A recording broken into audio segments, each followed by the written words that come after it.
So let's start with the first section of this book. We will talk about general things. First of all, this chapter is about psychiatric assessment and diagnosis. Okay. So,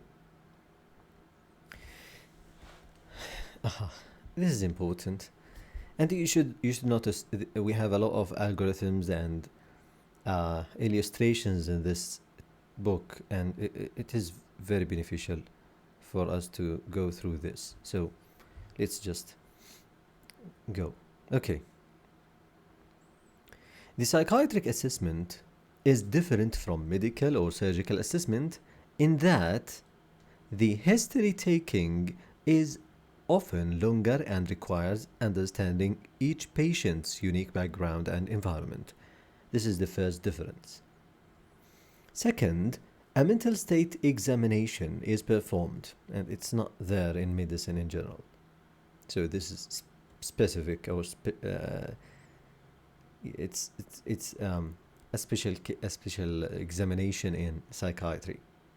The third difference, the assessment can in itself be therapeutic.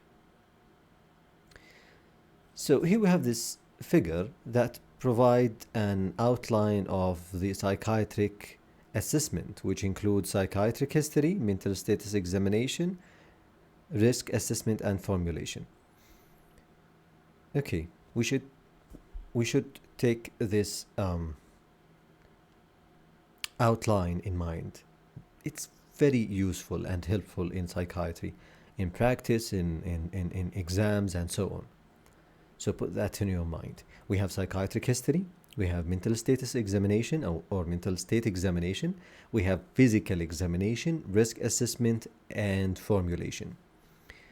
What do we mean by psychiatric history? We'll go through this and we will talk about them, but as an overview, psychiatric history include identifying information, ID, presenting complaint or chief complaint, history of presenting complaint, past psychiatric history, past medical history, current medication, family history, personal history, social circumstances, alcohol and substance use, forensic history, premorbid personality. You should know all of these things. We will talk about them one by one. 1, 2, 3, 4, 5, 6, 7, 8, 9, 10, 11, 12. 12 things about psychiatric history. ID, chief complaint, history presenting illness, past psychiatric history, past medical history, current medication, family history, personal history, social circumstances, alcohol and substance use, forensic history, and premorbid personality. Okay, what about mental state examination? Mental state examination include appearance and behavior and psychomotor function, rapport, speech, mood and affect, thought, form and content, perception, cognition, and insight.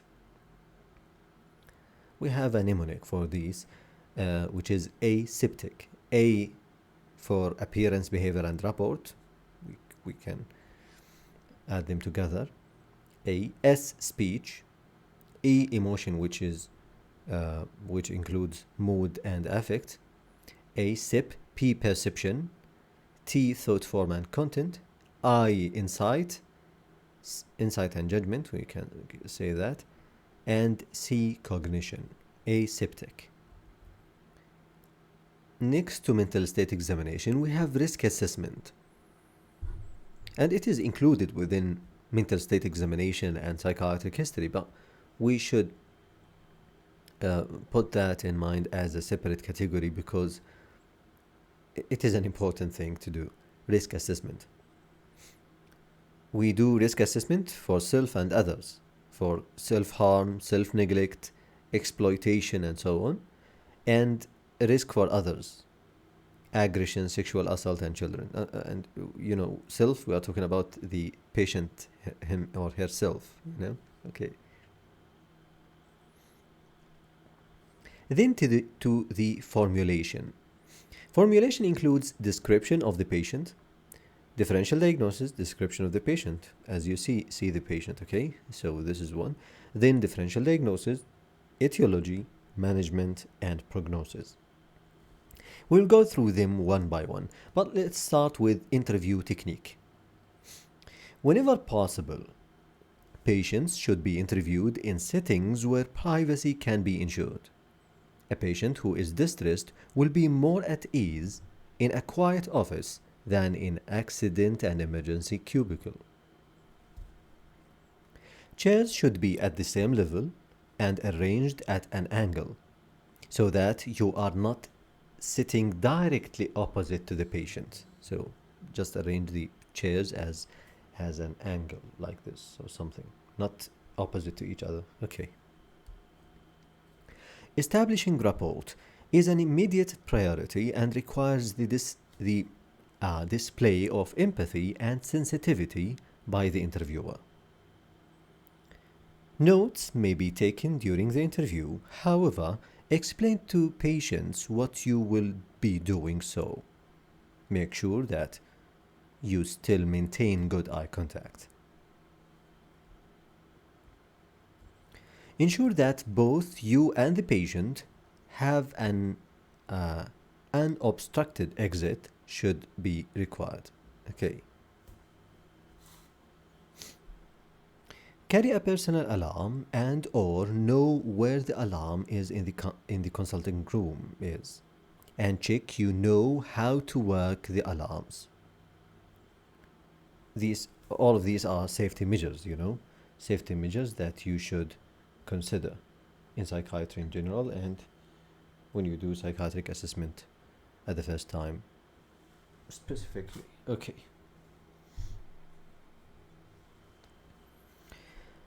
Introduce yourself to the patient and ask them how they would like to be addressed.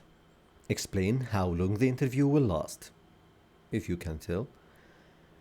In examination situation, it may be prove helpful to explain to patients what you may need to interrupt that you may need to interrupt them due to time constraints, and that's a basic thing actually in exams. You just introduce yourself to the patient and you will tell them we have just, for example, 5 minutes, 20 minutes accordingly. So we have, for example, 20 minutes and I will take some informations from you and excuse me, I may interrupt you because such and such. So keep track of and ration your time appropriately. Flexibility is essential. It may be helpful to put a very anxious patient at ease by talking about their background before focusing on the presenting complaints. Here we have some hints and tips. Hints and tips would be in this orange box. Okay.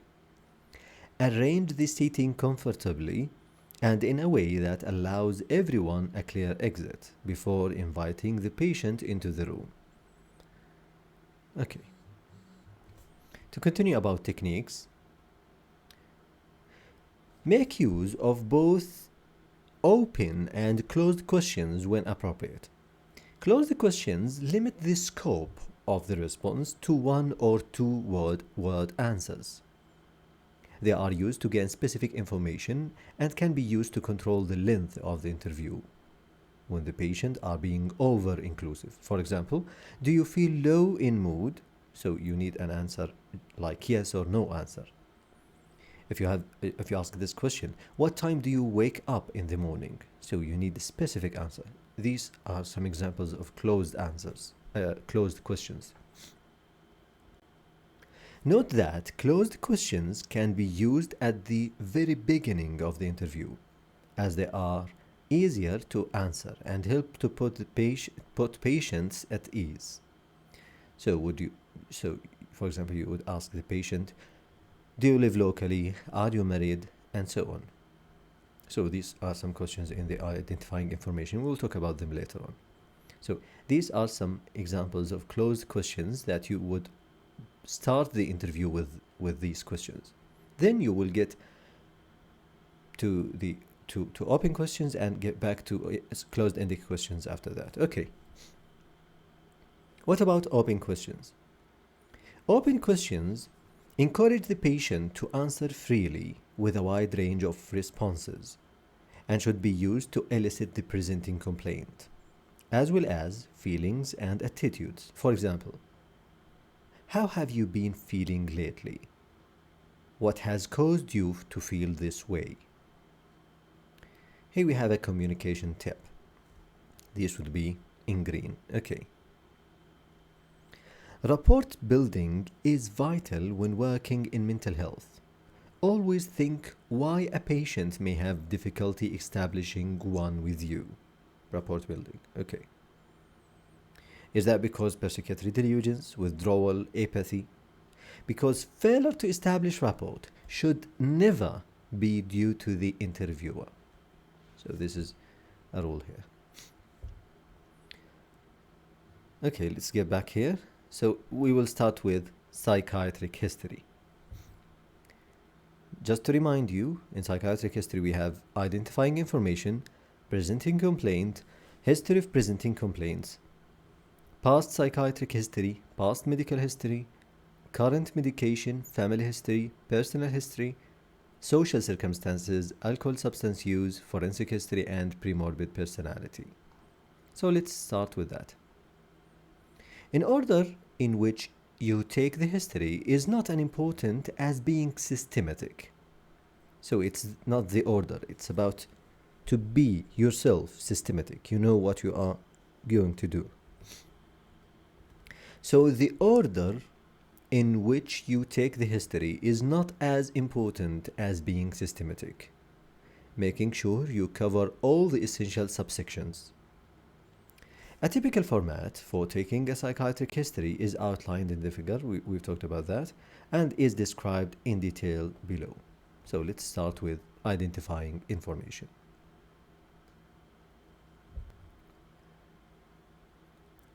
These are the identifying information. We have name, age, marital status and children, occupation, reason for the patient's presence in a psychiatric setting. We are not talking about chief complaint, we are talking about referral. For example, referral to outpatient clinic by family doctor, admitted to ward informally having presented at casualty, and so on. So the reason for the patient's presence in a psychiatric setting. We have legal status, if indicated, so if detained under mental health legislation. For example, we would say something like this in identifying information. Mrs. Layla is a 32-year-old married housewife with 2 children aged 4 and 6 years. She was referred by her family doctor to a psychiatric outpatient clinic. So here we have the name, the age, the marital status, and if there's any children, and a housewife, this is for occupation, and the reason for patient presence referred from family doctor to outpatient clinic. So it's simple. This is ID. What about presenting complaint? Presenting complaint or chief complaint. Open questions are used to elicit the presenting complaint. Whenever possible, record the main problems in the patient's own words, in 1 or 2 sentences, instead of using technical psychiatric terms. For example, Mrs. Layla complains, or LM, I call it Layla, okay, I call her Layla, anyways. Mrs. Layla complains of feeling as though I don't know who I am, like I'm living in an empty shell. So, between quotations, these are the patient's words. Okay. Patients frequently have more than one complaint, some of which may be related. It's helpful to organize multiple presenting complaints into groups of symptoms that are related. For instance, low mood, poor concentration, and lack of energy are common features of depression. So you would say, for example, Mrs. Layla complains firstly of low mood, difficulty sleeping, and poor self-esteem, and secondly of talking to the bottle, associated with withdrawal symptoms of shaking, sweating, and jitterness in the morning. It's not always easy to organize patients' difficulties into a simple presenting complaint in psychiatry. In this case, give the chief complaints as the presenting complaint and covers the rest of the symptoms or problems in the history of the presenting illness. So this is what comes next. History of presenting complaint or presenting illness. This section is concerned with eliciting the nature and development of each of the presenting complaints. The following headings may be helpful in structuring your questioning. So in history of presenting illness or presenting complaint, you should know all of these things roughly. Duration. When did the problems start? Development. How did the problems develop? Mode of onset. Suddenly or over a period of time. Course.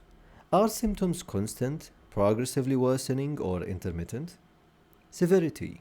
How much is the patient suffering? To what extent are symptoms affecting the patient's social and occupational functioning? Associated symptoms. Certain complaints are associated with clusters of other symptoms that should be inquired about if the patient do not mention them spontaneously. This is the same approach as in other specialties. So we have duration, development, mode of onset, course, severity, associated symptoms. Let's continue about associated symptoms. For example, inquiring about nausea, diarrhea, and distension when someone reports abdominal pain. So, when feeling low is a presenting complaint, biological, cognitive, and psychotic features of depression, as well as suicidal ideation, should be asked about. You can also ask about symptom clusters of psychosis, anxiety, eating problems, substance use, and cognitive problems, among others. Also, certain symptoms are common to many psychiatric conditions, and these should be screened for. For example, a primary complaint of insomnia may be a sign of depression, mania, psychosis, or a primary sleep problem, or primary sleep disorder. Precipitating factors. Psychosocial stress frequently precipitate episodes of mental illness. For example, bereavement, moving house, and relationship difficulties.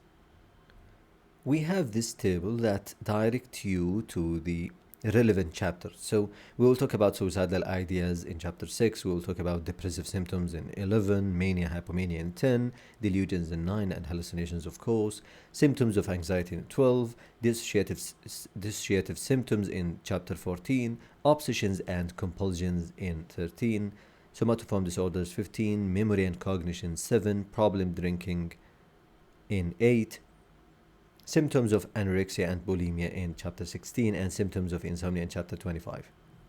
But we are still here in chapter 1, so let's just go ahead. Here we have some hints and tips. It is useful to learn how to screen patients for common symptoms. This is especially so with patients who are less forthcoming with their complaints. Remember to ask about low mood, depression, elevated mood and increased energy, hypomania and mania, delusions and hallucinations, psychosis, free-floating anxiety, panic attacks or phobias, these are about anxiety disorders, obsessions and compulsions, about obsessive-compulsive disorder, alcohol and substance abuse. Another hint. Depression and obsessive-compulsive symptoms often coexist more than 20%, with the onset of obsessive-compulsive symptoms occurring before, simultaneously, with or after the onset of depression. You may find it useful to have a set of screening questions ready to use. So you should screen about all of these things within history of presenting illness, especially with patients that are not forthcoming. Let's talk about past psychiatric history. What do we mean by that? This is an extremely important section, as it may provide clues to the patient's current diagnosis. It should include previous or ongoing psychiatric diagnoses, dates and duration of previous mental illness episodes, previous treatments including medications, psychotherapy, and electroconvulsive therapy. Any previous treatment. Okay, we should actually put a line under that. It is easier like this. Okay. Diagnosis, previous episodes, previous treatments, either medication, psychotherapy, or electroconvulsive therapy, previous contact with psychiatric services, like referrals, admissions, previous assessment or treatment under mental health legislation, history of self-harm, suicidal ideas or acts. All of these things. And you should know that suicidal act, suicidal ideation, suicidality in general, is a part of history presenting illness and part of past psychiatric history and part of mental state examination. So we ask about them, about past, in the present, and in the current situation. Okay, let's talk about past medical history. And of course, inquire about medical illnesses or surgical procedures. Past head injury or surgery, this is more relevant to psychiatry. Neurological conditions like epilepsy and endocrine abnormalities, thyroid problems, are especially relevant to psychiatry. So we ask about general medical illnesses and surgical procedures, but we have some special conditions that are related to psychiatry, like past head injury, surgery, neurological conditions, endocrine abnormalities, and so on. What about current medications? Not all the medication patients are using, including psychiatric. Okay, note, not. Okay. So we should note all the medication patients are using, including psychiatric, non-psychiatric, and over-the-counter drugs. Also, inquire how long patients have been on specific medication and whether it has been effective. Non-concordance, as well as reactions and allergies, should be also recorded. So here we are talking about all medications, how long, if these medications were effective, non-concordance, reactions and allergies, all of these things would be recorded in current medications. Okay, let's go to family history. In family history, we inquire about the presence of psychiatric illness, including suicide and substance abuse in family members, remembering that genetic factors are implicated in the etiology of many psychiatric conditions. A family tree may be useful to summarize information. So we have psychiatric illnesses in general, but we should note this. Family tree is a good way to note these family information. We inquire whether patients are still alive and, if not, causes of death. Also ask about significant physical illnesses in the family. The parents. So I have problem with reading on this screen. Okay, anyways, let's just adjust that.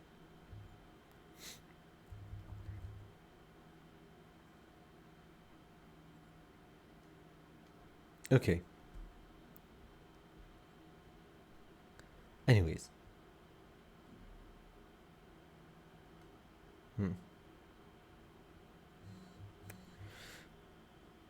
So we inquire whether parents are still alive. So about parents in general, Ask whether the patient has any siblings, and if so, where they are in the birth order. The birth order, okay? It has something to do with psychoanalytics and psychology in general. Inquire about the quality of the patient's relationships with close family members. So this is about family history. What about personal history? And to remind you, we are still here talking about psychiatric history. We've talked about identifying information, presenting complaints, history of presenting complaints, past psychiatric history, past medical history, current medications, family history, and we will go through personal history right now. So, what about personal history? The personal history consists of a brief description of the patient's life. Time constraints will not allow the exhaustive biographical account, but you should attempt to include significant events, perhaps under the following useful headings. So, there is no sufficient time usually to take the full personal history. It would take more than one session, more than 2, 3, 4, 5 sessions. But you can use these headings to put information data according to them. So we have infancy and early childhood until age 5 years, and that includes pregnancy and birth complications, prematurity, fetal distress, cesarean section, and so on. Developmental milestones, for example, age of crawling, walking, speaking, bladder and bowel control, and so on. Childhood illnesses, unusually aggressive behavior or impaired social interaction, and if the patient remembers that, or if parents has some information about that. Okay. Then we have later childhood and adolescence until completion of higher education. That would include history of physical, sexual, or emotional abuse, school record, for example, academic performance, number and type of schools attended, age on leaving, and final qualifications. In the same period, we should know about relationships with parents, teachers, and peers. And if the patient is a victim or a perpetrator of bullying. We should inquire about behavioral problems, including antisocial behavior, drug use, or truancy. And of course, about higher education and training. Within personal history, we may talk more about occupational records, like details of types and duration of jobs, details of and reasons of unemployment and or dismissal. Within personal history, we have something about relationship, marital, and sexual history.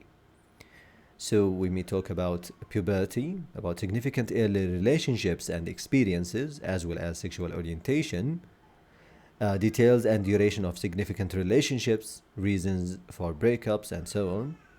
Marriage, divorce details, and children, according to the case, of course.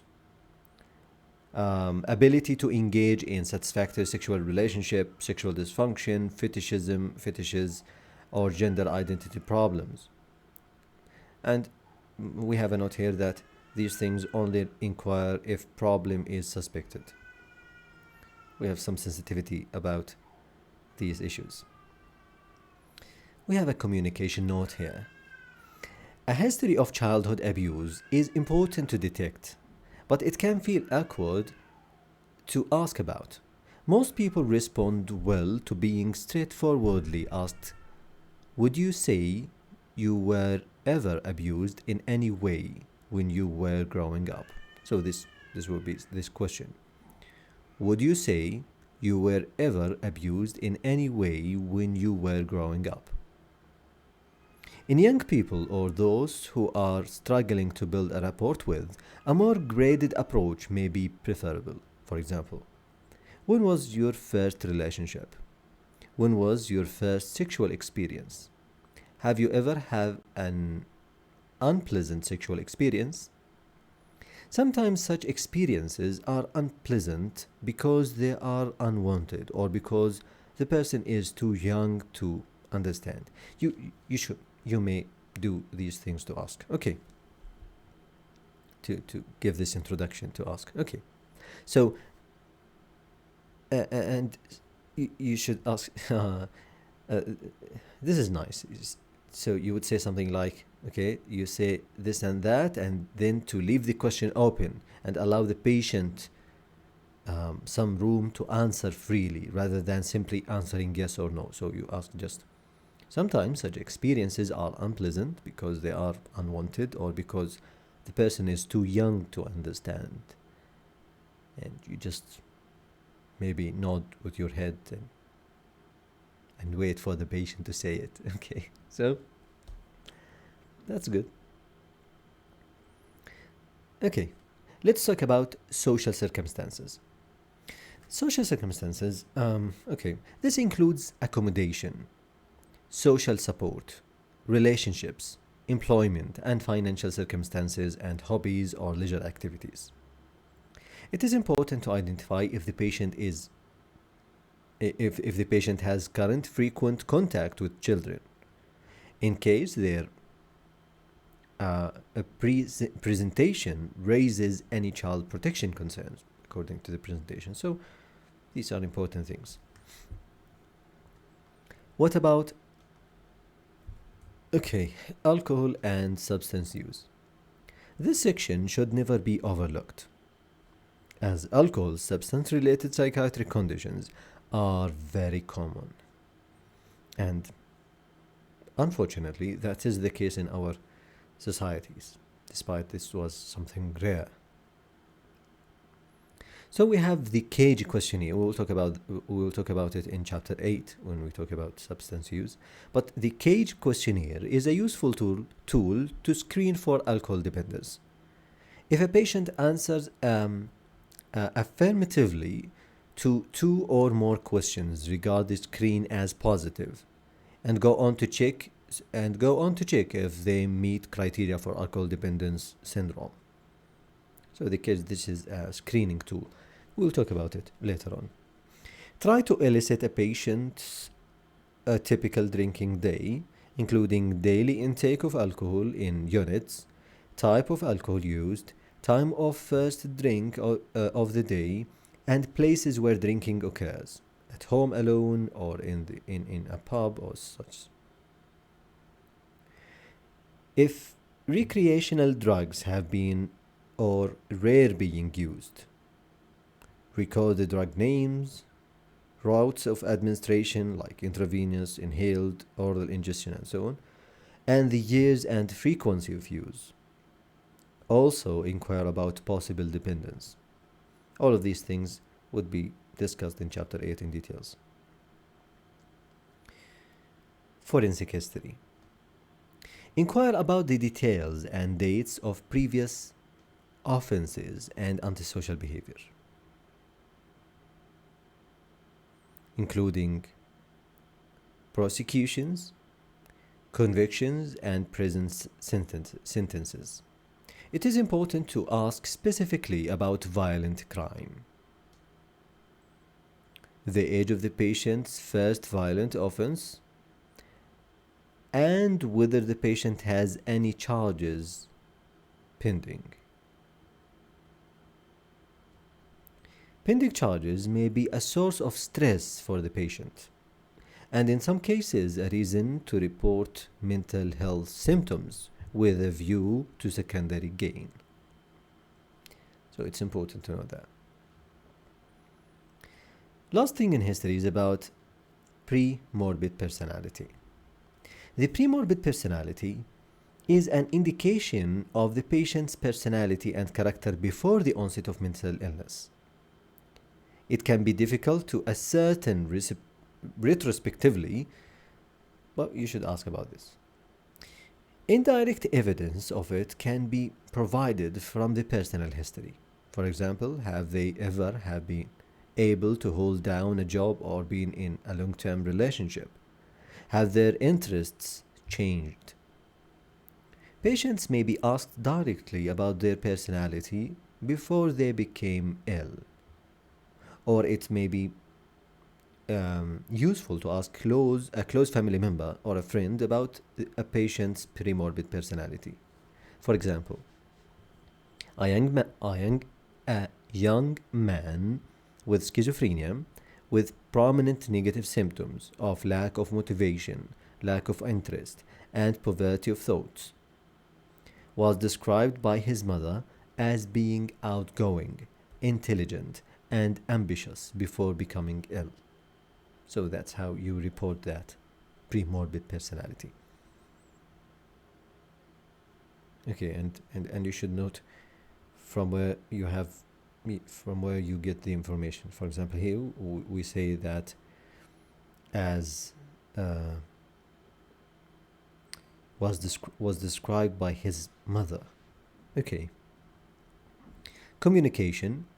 One way to explore premorbid personality in a patient with some insight is to ask questions such as, how would people have described you before? How about now? So it's about external perception, how people would describe you previously. So this is about history. Back to the outline here. So we've talked about history, past as a psychiatric history, with all of these aspects: identifying information, presenting complaints, history presenting complaint, past psychiatric history, past medical history, current medication, family history, personal history, social circumstances, alcohol and dependence use, forensic history, and premorbid personality. Now we will talk about mental state examination. Each part apart. Appearance, behavior and psychomotor function, rapport, speech, mood and affect, thought, form and content, perception, cognition, and insight. The mental state examination describes and interviews objective impression of many aspects of a patient's mental functioning at a certain point of time. So that's the point.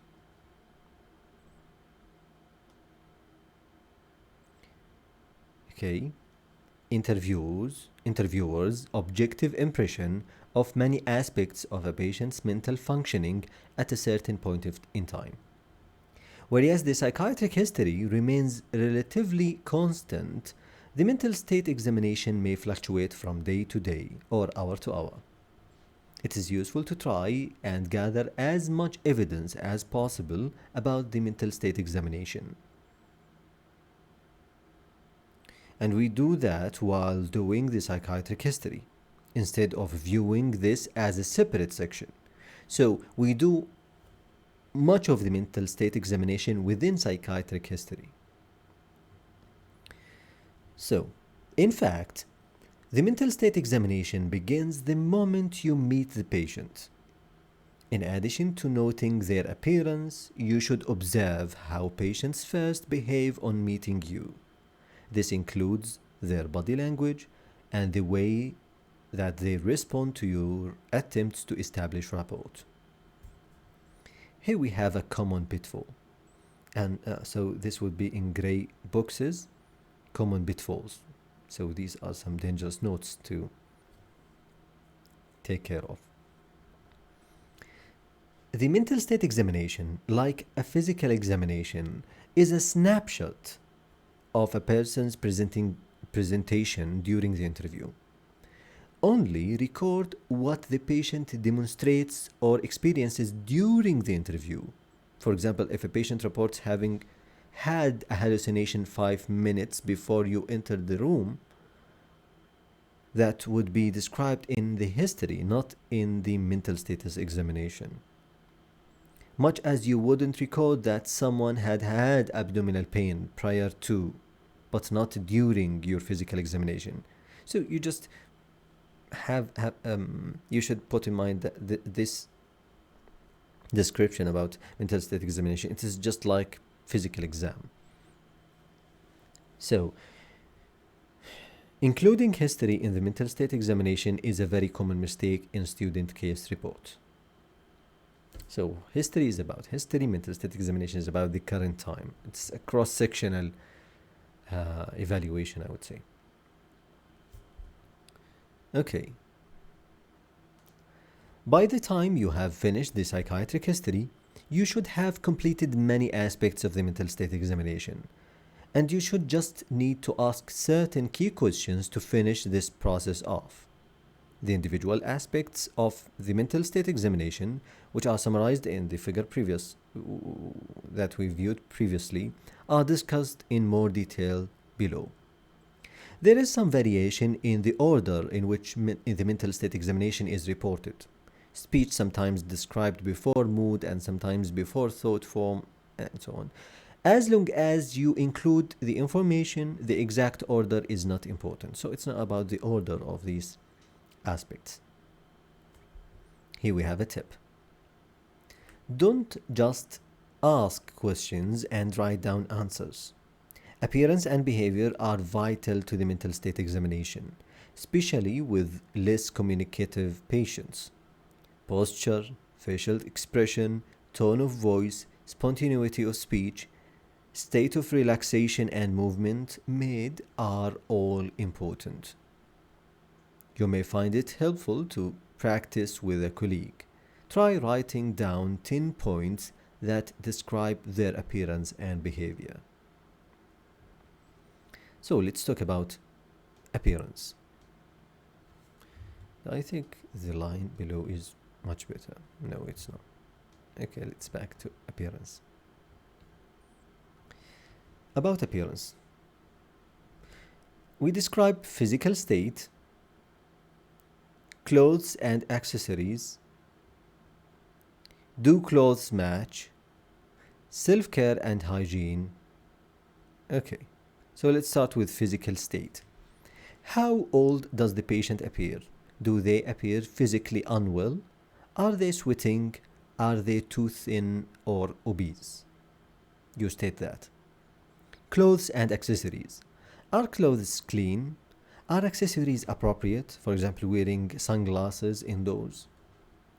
What about do clothes match? Are clothes appropriate to the weather and circumstances, or are they bizarre? Is the patient carrying strange objects?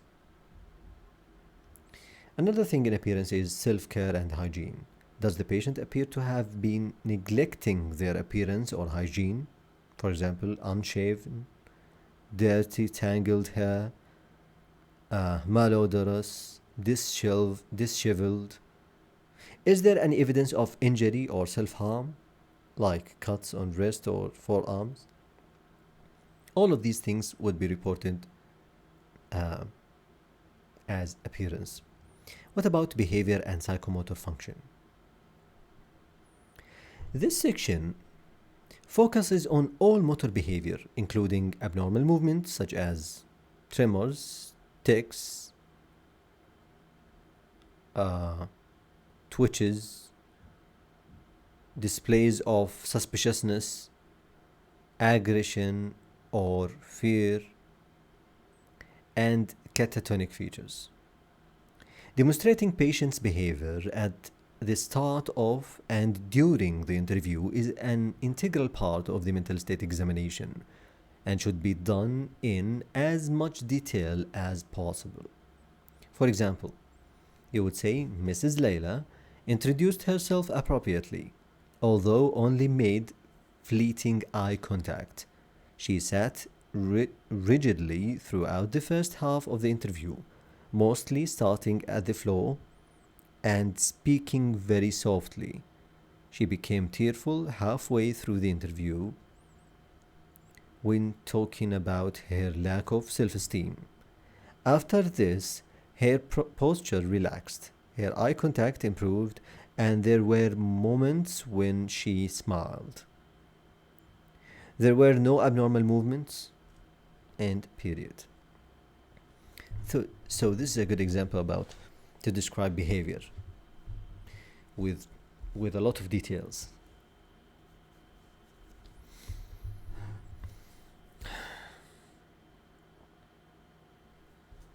Okay, again. Mrs. Layla introduced herself appropriately, so we describe her behavior, okay? Although they only made fleeting eye contact, she sat rigidly. Okay.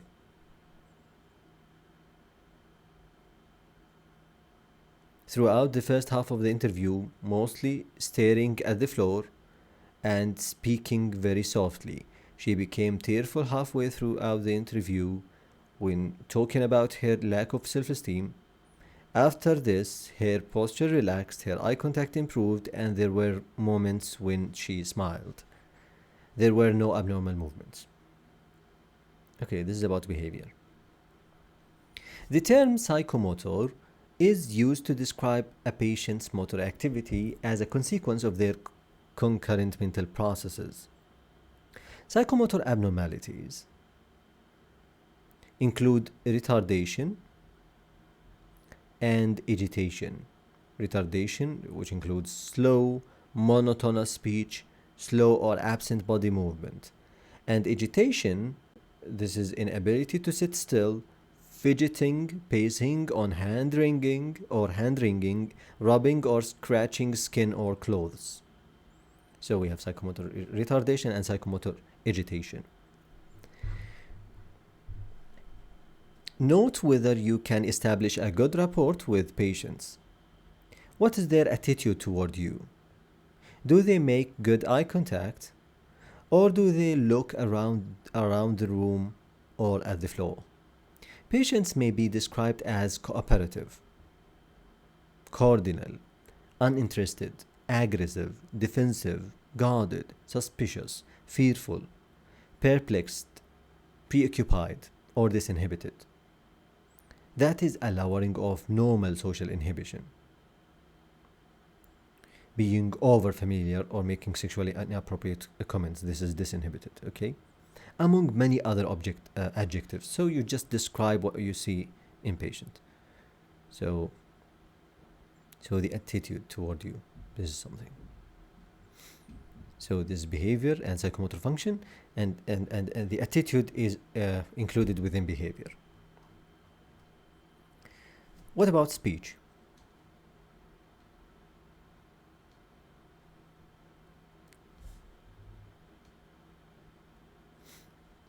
Speech should be described in terms of rate of production, quality and flow of speech,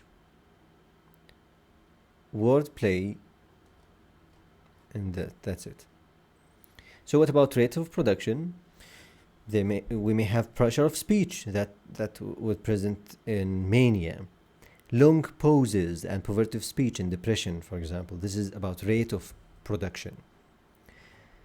And also about quality and flow of speech, volume, dysarthria, articulation difficulties, prosody, unusual speech rhythm, melody, intonation or pitch, stuttering, for example. This is about the quality and the flow of speech. Another thing is about wordplay, punning, rhyming, alliteration, so generally seen in many of these things. Okay, this is about speech. Here we have a common pitfall.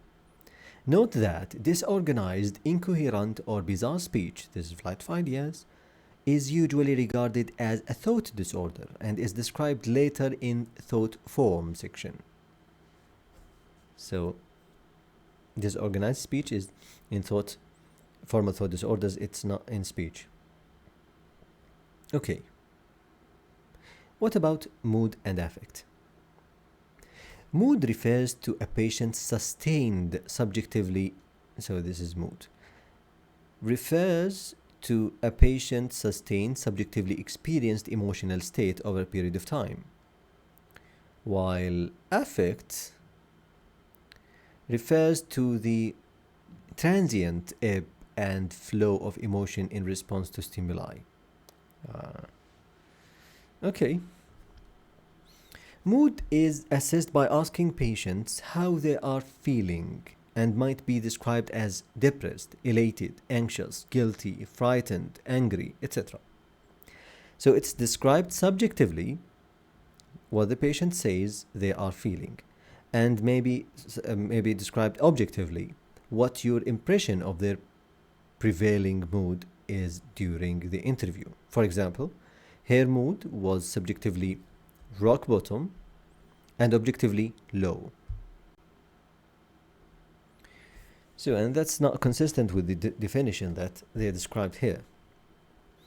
So this is one definition and one definition of mood and affect, but actually some would refer mood to the description of mood in general, and affect would be the signs and the reaction about mood. So, but again, we may describe it subjectively or objectively. And actually objectively. Okay.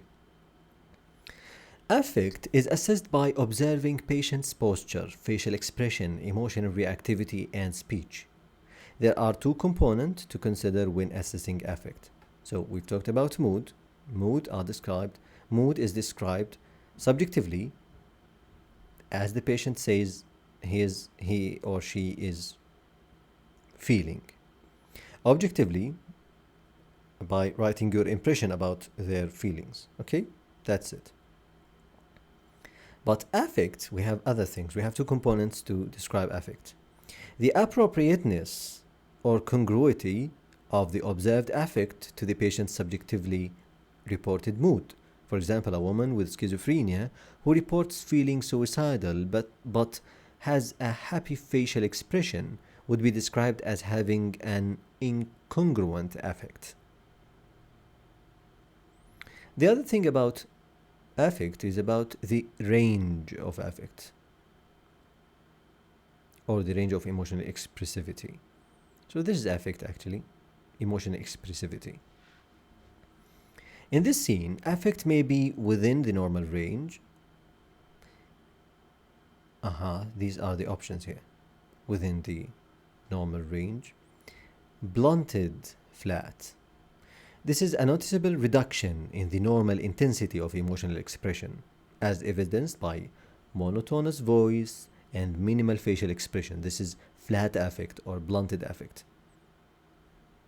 We have a lot of descriptions about that. We have restricted affect, then blunted affect, then to flat affect. About the severity. Restricted is the less severe, then blunted, and flat is flat. Note that labile mood refers to a fluctuating mood state that alternates between extremes. For example, a young man with a mixed affective episode alternates between feeling overjoyed with pressure of speech, and miserable and with suicidal ideation. So this is labile mood. Labile mood. This is another description for affect. Okay, let's go to thoughts.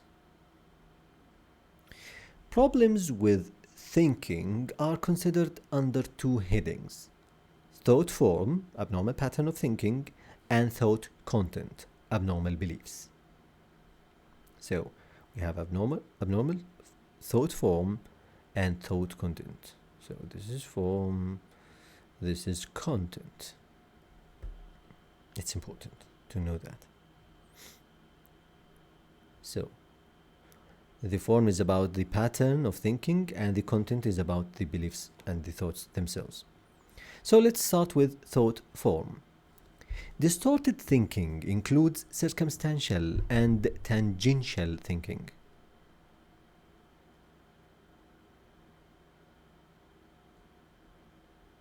Loosening of association, which is derailment or nights moving thinking. Flight of ideas and thought blocking. We will talk about them later on in details, but these are some examples. Circumstantial, when you go around things, then get to the point. Tangentiality, when you just move behind that point. Loosening of association, when you have loosening of association. Flight of ideas, you jump from idea to another idea, and so on. And all these problems are within the form of the thought, the process, the pattern of thinking. It's not about the thoughts themselves. Okay. Whenever possible, record patients' disorganized speech word for word, as it can be very difficult to label disorganized thinking with a single technical term, and written language may be easier to evaluate than spoken language. So you may say that the patient has, for example, flight of ideas, but you should just describe that as from the patient's words as an example for that. Because what you describe as flight of ideas would be loosening of association for someone else. Okay. Thought content, delusions, obsessions, and overvalued ideas. So here we are talking about the content of thoughts. And we have a lot of types of thoughts that may be there. Delusions, one of them. Obsessions, overvalued ideas. It is diagnostically significant to classify delusions as, so we will start with delusions. But within the contents, we have obsessions and overvalued ideas. But delusions are the most significant thing here. So we have primary delusions, secondary delusions. We will talk about them later on, actually. But we have primary and secondary delusions. We have mood congruent delusions, mood incongruent delusions. That, mood congruent, that goes with the mood. For example, high mood delusions that are related to high mood. Low mood delusions that are related to low mood, and so on. We have bizarre delusions or non-bizarre delusions. And of course, according to the content of the delusion itself, we have, for example, erotomanic delusions, we have grandiosity delusions, and so on. We will talk about them when we talk about delusions. And I should remind you, we'll talk about this in chapter 9. Let's get back to the... here, we've talked about delusions, hallucinations would be in chapter 9. Anyways. We are still here talking about mental state examination. So, in chapter 9, we'll talk about some details about the description of these terms. Okay, another things rather than delusions, we have obsessions. An obsession is an involuntary thought, and we will talk about obsessions also when we talk about OCD. But let's just go over it quickly. An obsession is an involuntary thought, image, or impulse that is recurrent, intrusive, and unpleasant, and enters the mind against conscious resistance. Okay? Patients recognize that the thoughts are a product of their own mind. That's what happened in OCD. We'll talk about them. Here we have a communication tip.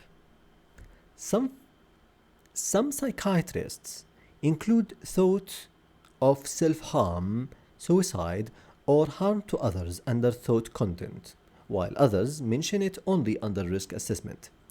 As long as you mention it, it does not matter where. So, and some books actually, some textbooks would put under this thought content these very important things. Self-harm, which is about suicidal harm, self-harm or homicidality and suicidality, self-harm or harm to others. These things should be included in thought content. Some textbooks, like this textbook, is not mentioning self-harm and suicidal harm within thought content. They would just leave it to, we've talked about risk assessment. So they put risk assessment something else other than mental state examination. But actually for us, we should put risk assessment within the mental state examination, within thought content. Firstly, not to forget that if we have, for example, an exam and you have just to do a mental state examination, you would assume that risk assessment is not within mental state examination, or you should just go through this and make the risk assessment something differentiated from mental state examination, but is linked tightly to it. But it's important to we have some benefit of making it a different category, because by this, you will not forget about that. Okay, let's get back to what we are doing. So, what about perception? Perception. Okay.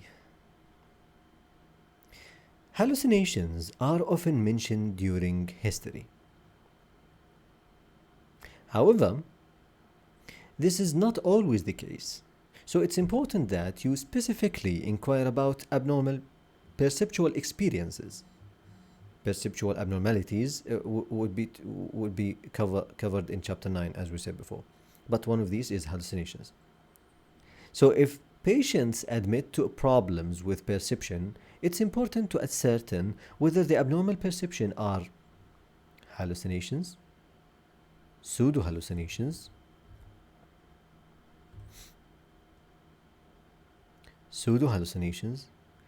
illusions, or intrusive thoughts. You should differentiate between them. Hallucinations, pseudo-hallucinations, and illusions, these are problems within perception. Intrusive thoughts are within thoughts, of course. From which sensory modality the hallucinations appear to rise? Are they auditory, visual, olfactory, gustatory, or somatic hallucinations? So, sensory modality. Whether auditory hallucinations are elementary, because elementary, we'll talk about them, but a very simple abnormal perception about flash or bang, this is elementary hallucination, just a flash of light or something.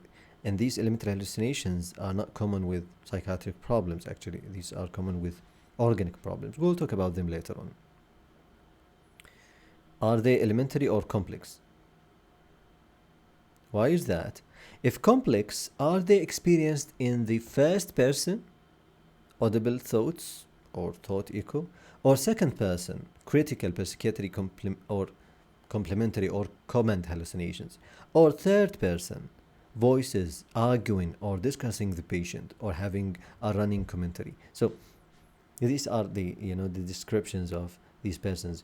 These hallucinations would be something like a person is just saying the patient's thoughts.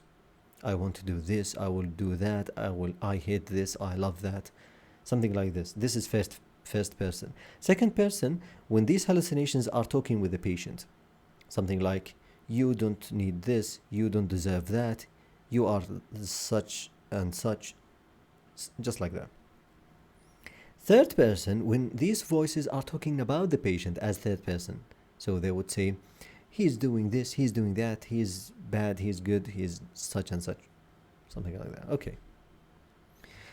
It's important to note whether patients seem to be responding to hallucinations during the interview, as evidenced by them laughing inappropriately as though they are sharing a private joke, suddenly tilting their head as though listening, or quizzically looking at hallucinatory objects around the room. So this is a listening gesture, we would call it. The patient is listening to something and laughing with himself about this, or looking at, in something, or seems to look in something. This is subjective hallucination, we would call it. Here we have a red flag.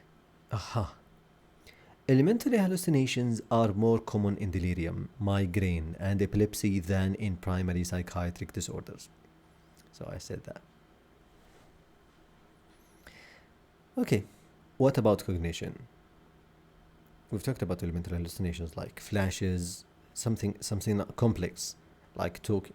Complex is about someone is talking with you. You are seeing some person or a monster or something. This is complex. These are complex hallucinations. While flash of lights, some bang voices, these things are called elementary hallucinations. Okay. What about cognition? The cognition of all patients should be screened by checking orientation to place and time. This is the first thing, orientation.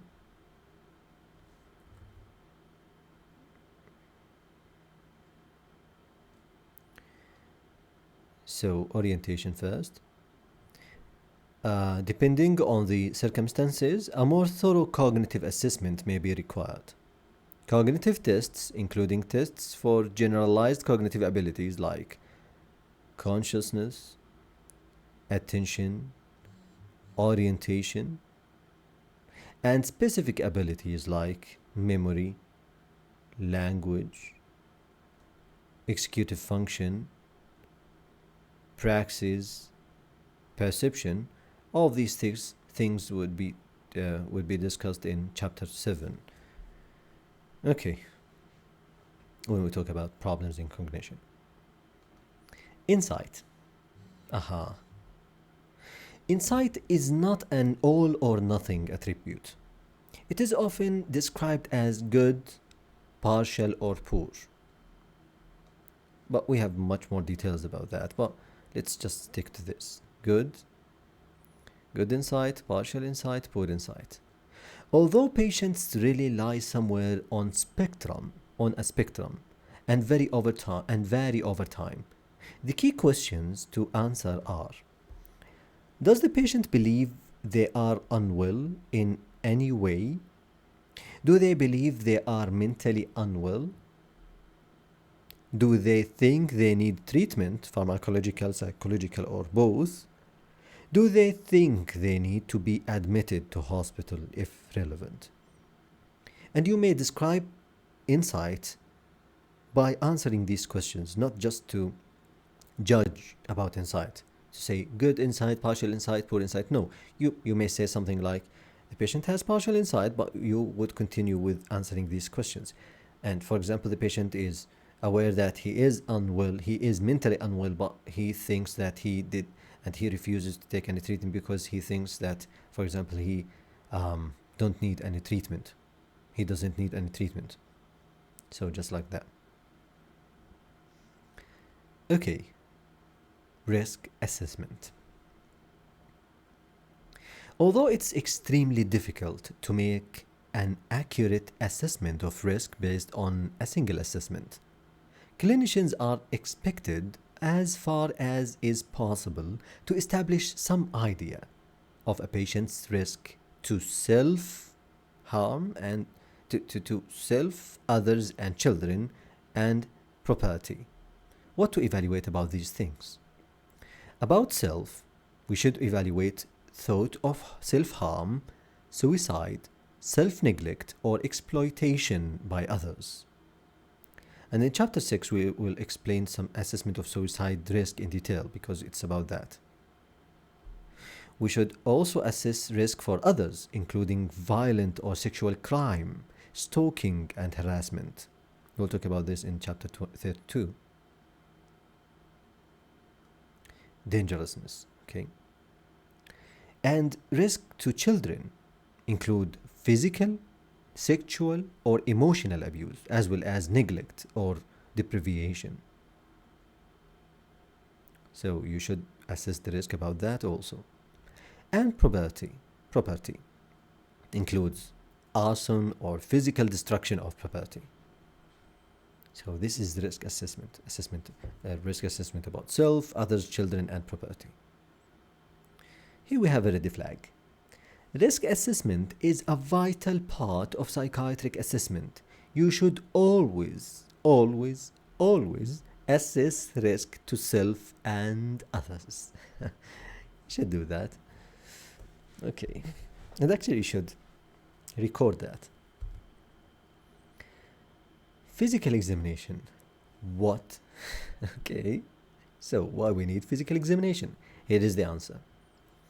The psychiatric examination includes a general physical examination with special focus on the neurological and endocrine systems. Always remember to look for signs relevant to the psychiatric history. For example, signs of liver disease in patients who misuse alcohol, for example, ophthalmoplegia or ataxia in someone withdrawing from alcohol. That would indicate vernix encephalopathy. Signs of self-harm in patients with a personality disorder, and signs of intravenous drug use, track marks in patients who use drugs, and so on. Also, examine for side effects of psychiatric medication like Parkinsonism, tardive dyskinesia, dystonia, hypotension, obesity, and other cardiometabolic sequelae. Signs of lithium toxicity, for example. It may be not possible to complete a detailed physical examination in an exam situation, but you should always recommend that it should be done. Always make a point of mentioning your positive physical findings when summarizing the case.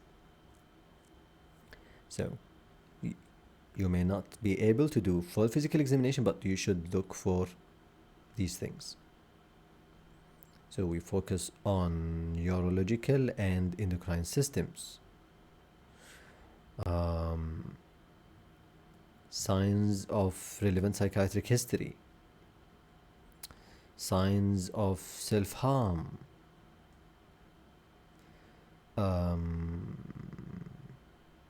Side effects of psychiatric medication. Okay, so that's it. Last but not least, we will talk about the formulation presenting the case. This is a very vital part. It's very important. I need a lot to do about this and to develop myself about that. So, the case formulation, بعدين presenting the case. خلينا نبدأ. Okay, let's start. Formulation is the term psychiatrists use to describe the integrated summary and understanding of a particular patient's problems. So this is formulation. This is for us psychiatrists, okay? The integrated summary and understanding of a particular patient's problems.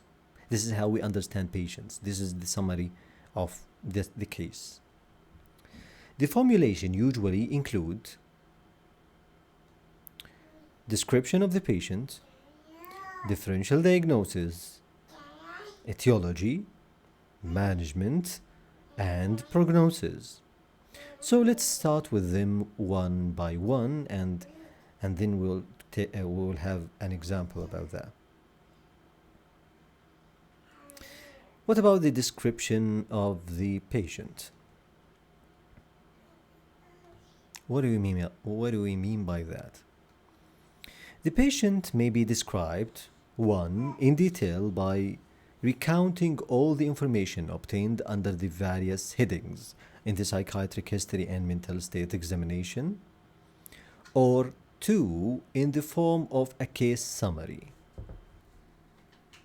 So we have these options. Either we describe the patient in detail by recounting all the information obtained under the various headings of history and mental state examination, or in the form of a case summary. So, what is the case summary? The case summary consists of 1 or 2 paragraphs and contains only the salient features of a case, specifically identifying information, main features of the presenting complaint,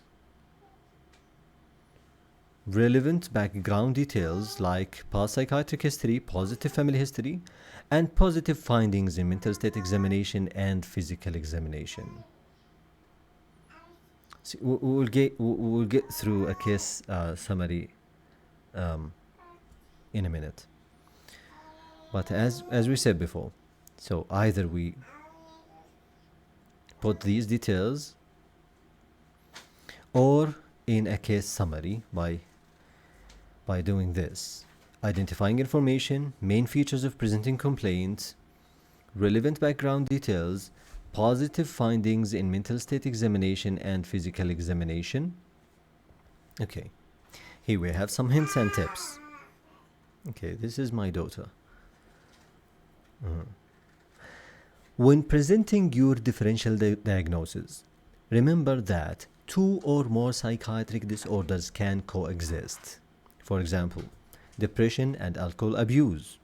In this event, it is important to ascertain whether the conditions are independent or related. For example, alcohol abuse that has developed secondary to the depressive symptoms of emptiness and difficulty sleeping.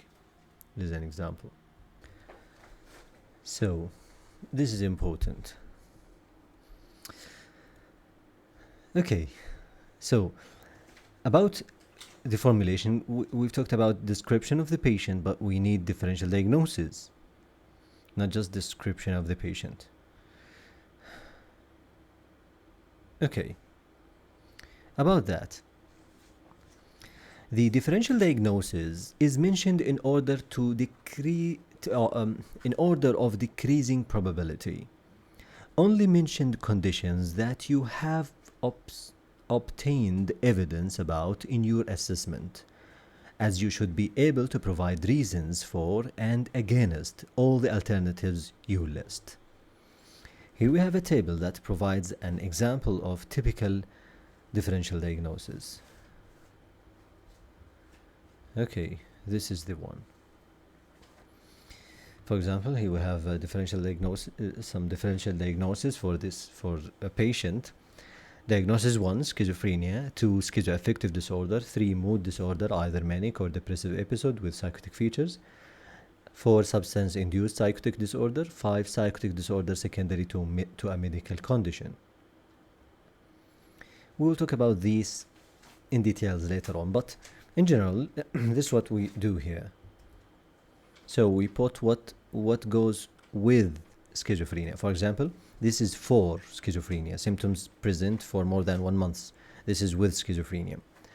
And another thing for schizophrenia, the first rank symptoms of delusions or of control or passivity. Thought insertion, delusion and perception, and third person running commentary hallucinations. Okay, another thing with schizophrenia, clear and marked deterioration in social and work functioning. Okay. What about schizoaffective? We have some things for schizoaffective that goes with schizoaffective disorder. With these are typical symptoms of schizophrenia, of course. These also support the schizoaffective disorder. But the against something against schizoaffective disorder, that there is no prominent mood symptoms. So another differential, mood disorder with either manic or depressive episode with psychotic features. And we have a lot of things that are against mood disorder. For example, against on mental state examination, mood was mainly suspicious, as opposed to lower elevated. Okay, there is no delusional beliefs. And another thing, no other prominent features of mania or depression. Another thing again is that mood incongruent delusions and hallucinations. Another differential, substance-induced psychotic disorder, and we have long duration of symptoms, and that's against substance use, and no evidence of illicit substance or alcohol use, and this is against that differential. Another differential is psychotic disorder due to medical condition, and the thing is there is no abnormalities in physical examination that indicate that. So here we have some differential diagnosis with some comments about them. Okay.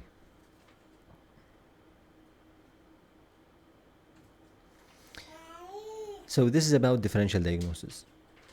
Another thing, we've talked about description of the patient, differential diagnosis, etiology. So what about etiology?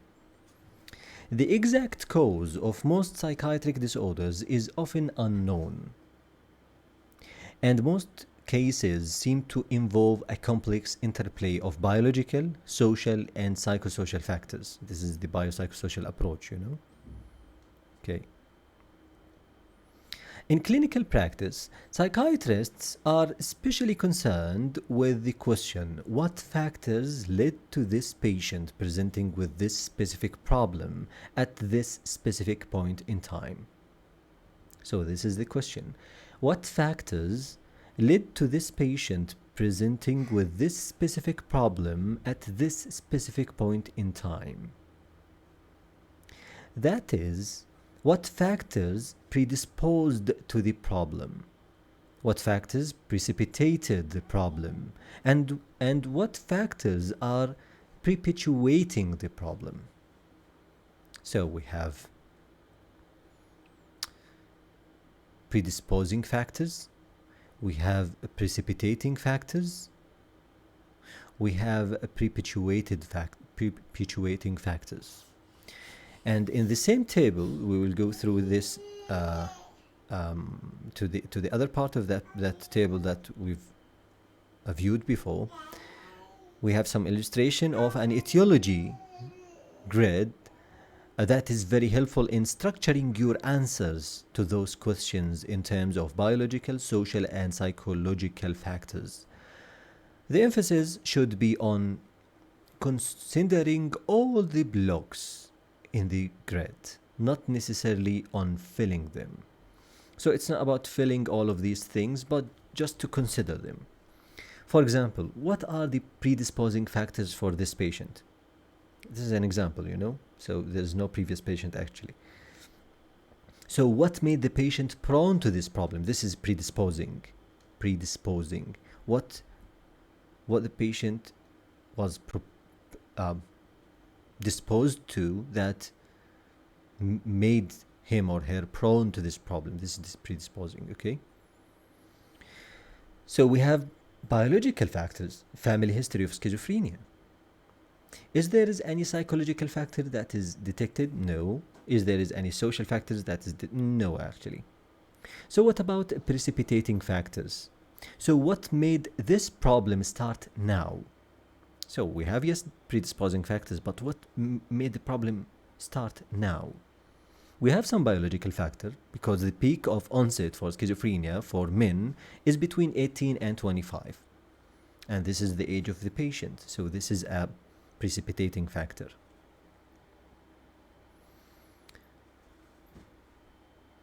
I want to rescue my bag from my daughter.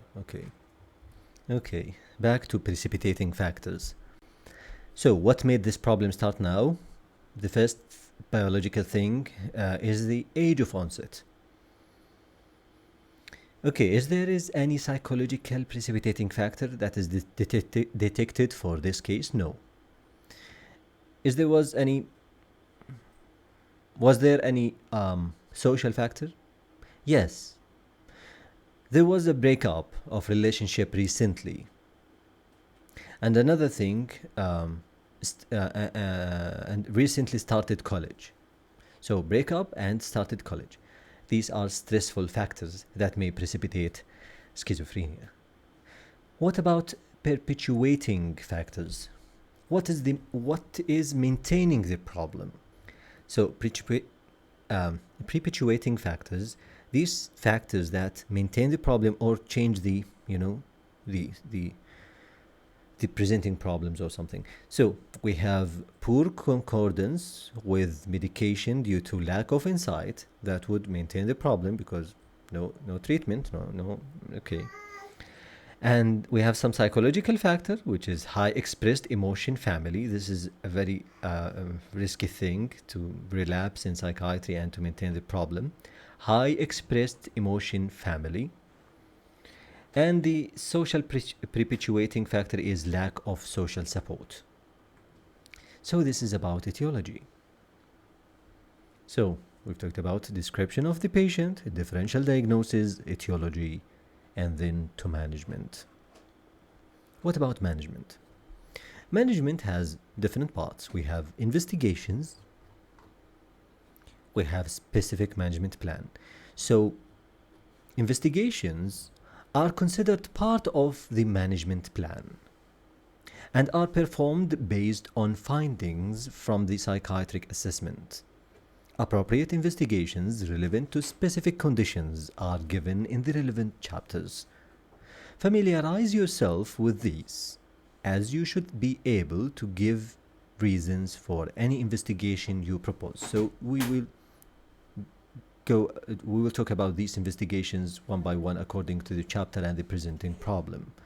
So, but you should know that investigations are important part of treatment plan, and it will be according to the presenting problem and the differential diagnosis that you have.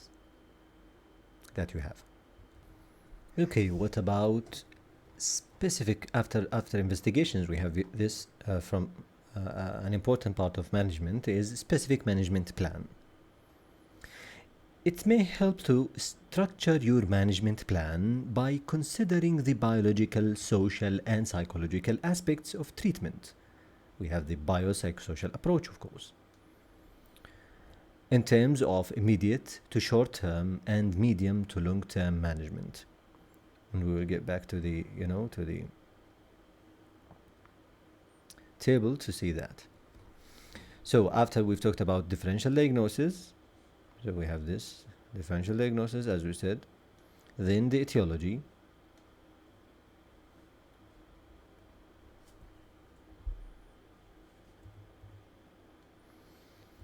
let's just delete them. Okay, let's make it clear.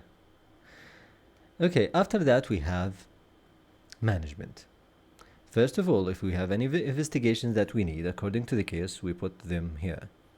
Then the management plan in terms of immediate to short term and medium to long term. And we can put that according to the biopsychosocial approach. So in immediate to short term, biologically, we need antipsychotic medication with benzodiazepines if necessary. Psychologically, we should establish therapeutic relationship and support for family, the carers. And for social part, we should admit the patient to hospital, admission to hospital, allocate of care coordinator, care program approach, help with financial accommodation and social problems. For medium to long term, we review about the biological factors, we review progress in outpatient clinic, consider another antipsychotic, then clozapine for non-response, consider depot medication for concordance problems. So we put all these in mind. About psychological factors in medium to long term, relapse prevention work, consider cognitive behavioral therapy and family therapy. About social factors, regular review under care program approach. This is the same thing previously, okay. Consider day hospital, vocational training. So you can see that the management here is comprehensive somehow. It's not just, mention some drugs on some doses of these drugs. No, it's about, yes, drugs at short term and long term, but also about psychological and social factors. Okay. What about prognosis?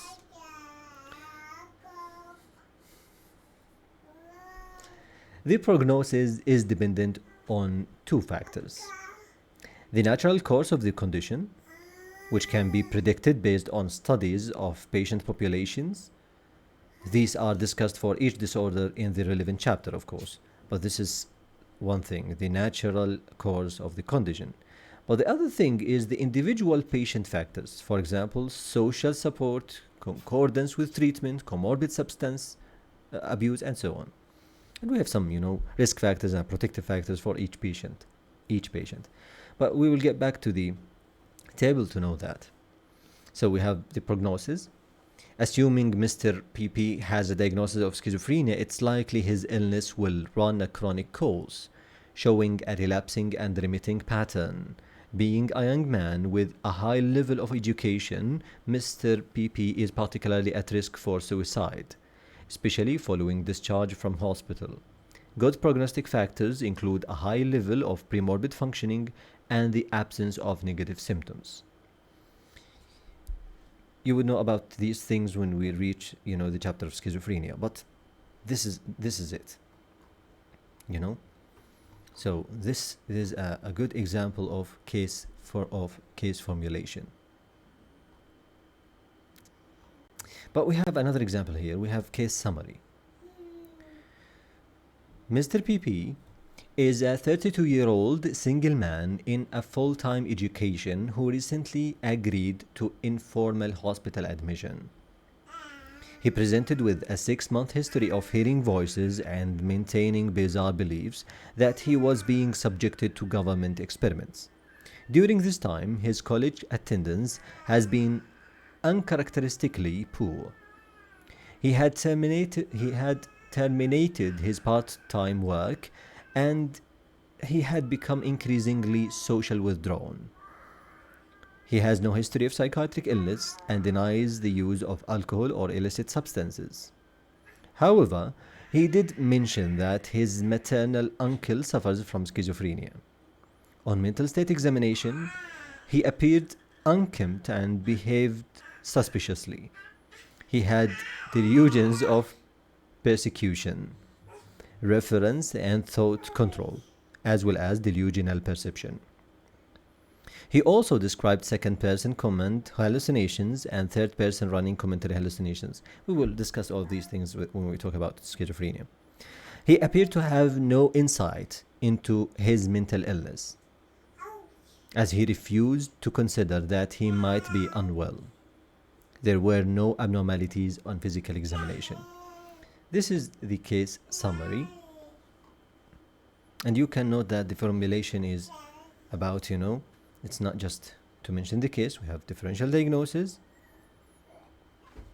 the etiology, predisposing, precipitating, perpetuating factors, either biological, psychological, or social factors, and management that include investigations and management in immediate to short term and medium to long term within the biopsychosocial approach, of course, and into prognosis. Okay. Quickly about classification in psychiatry. There are two main categorical classification systems in psychiatry in the world right now. We have ICD-10, actually we have ICD-11 right now, but the 10th revision of the International Classification of Disease, Chapter 5, that is about mental and behavioral disorders. The 11th revision is close to completion in the time of writing, and actually it's completed. We should. Okay. DSM-5, this is another, the other one is DSM-5, the 5th edition of the Diagnostic and Statistical Manual of Mental Disorders. This is published by the American Psychiatric Association in 2013. شوي بابا. Okay. Both ICD-10 and DSM-5 make use of a categorical classification system, which refers to the process of dividing mental disorders into discrete entities by means of accurate description of specific categories.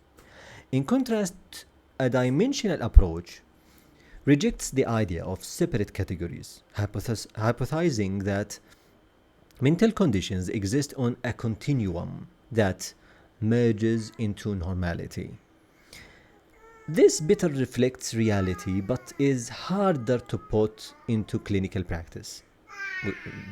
They are talking about continuum. Yes, disorders are described within continuum, but for the sake of, describing things, we need this categorical classification. For example, would someone choose mood is one standard deviation lower than normal be likely to benefit from treatment with antidepressant? So,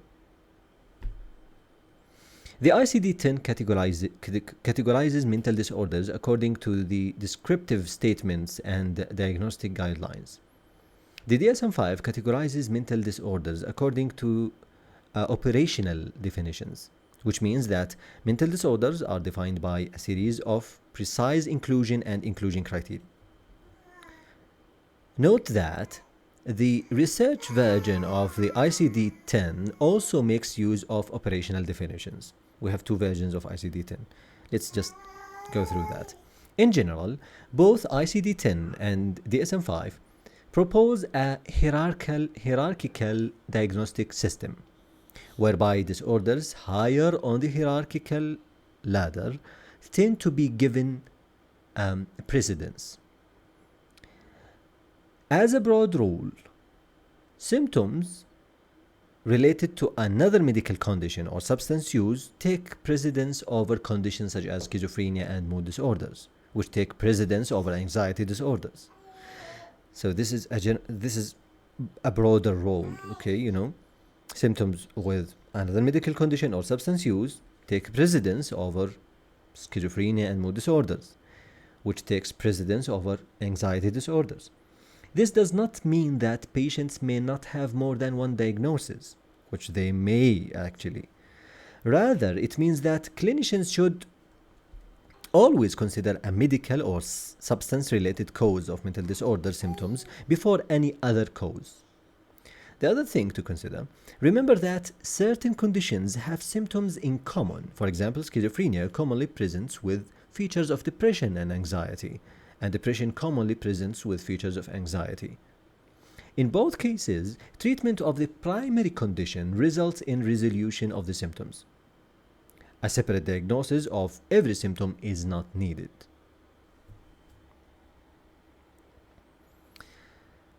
The ICD-10 and the DSM-5 share similar diagnostic categories and are fairly similar to for the most part, with further convergence planned between the DSM-5 and ICD-11.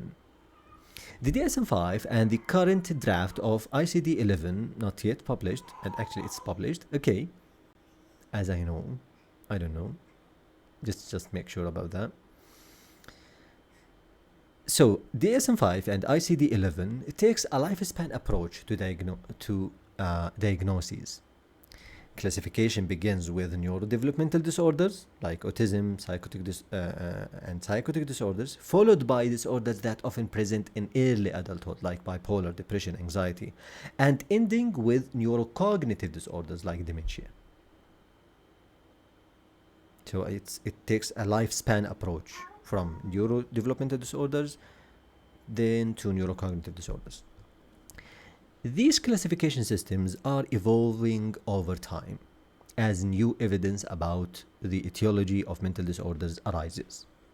Currently, the psychiatric disorders are classified by clustering symptoms, signs, and behaviors into syndromes. As yet, they are not based on a clear understanding of pathogenesis. As this develops, classification systems will continue to change and hopefully improve. We reach the chapter summary. Chapter summary. A psychiatric history is like any other history, except that more attention is given to personal and social circumstances and a mental state examination is conducted during it. A mental state examination, like a physical examination, is a snapshot of how the person presents at the time you meet them. Physical examination is still important even in patients who don't report physical symptoms. Psychiatric diagnostic systems are evolving in light of new understanding of mental disorder etiology. So we are done here with chapter 1, psychiatric assessment and diagnosis. Then we will talk about pharmacological therapy and electroconvulsive therapy inshallah. See you then. هذا والله تعالى أعلم وصلى الله وسلم على سيدنا محمد وعلى آله وصحبه أجمعين. السلام عليكم.